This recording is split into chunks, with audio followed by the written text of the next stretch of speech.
अथ शिवपञ्चाक्षरस्तोत्रम्। नागेन्द्रहाराय त्रिलोचनाय भस्माङ्गरागाय महेश्वराय नित्याय शुद्धाय दिगम्बराय तस्मै नकाराय नमः शिवाय।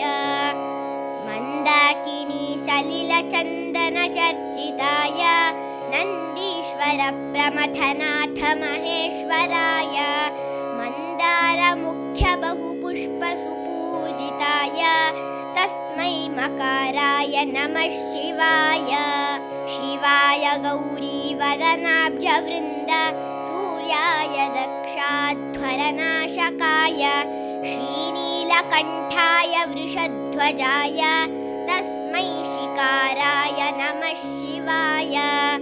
वसिष्ठकुम्भोद्भवगौतमार्य मुनीन्द्रदेवार्चितशेखराय चन्द्रार्कवैश्वानरलोचनाय तस्मै वकाराय नमः शिवाय।